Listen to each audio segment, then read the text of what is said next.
ညနေဆောင်လို့အလုပ်ပြန်ချိန်မှရောက်တိုင်းမိသားစုနဲ့အတူခမင်းလက်ဆောင်အတူစားခြင်းပေမဲ့စားခွင့်မရတဲ့သားတို့ဘဝကိုသားတို့ရင်ထဲကနေပြီးတော့ကျင့်ကိုနေရတဲ့ရက်ပေါင်းတွေနဲ့မနေတော့ပါဘူးအမေရဲ့စိတ်ကူးလေးနဲ့သာလင်းသားတို့မှာမိသားစုခမင်းဝိုင်းလေးကိုစားနေရတဲ့ဘဝတွေပါဒါကြောင့်သားကိုရွာကိုမိသားစုရှိတဲ့နေရာလေးကိုသားပြန်လာနိုင်အောင်သားအကြိတ်ပြီးတော့မိသားစုအတွက်အလုပ်တွေကြိုးစားနေပါပြီအမေရဲ့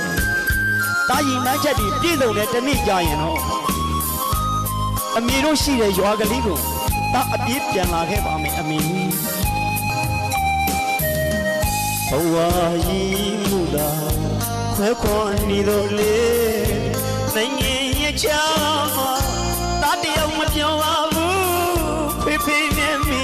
မျက်နှာအမြဲပဲမြင်အောင်လားနေလုံးနေညနေဆောင်နေရှင်ရဲ့ဆုံးလို့မျက်ရည်ကြလား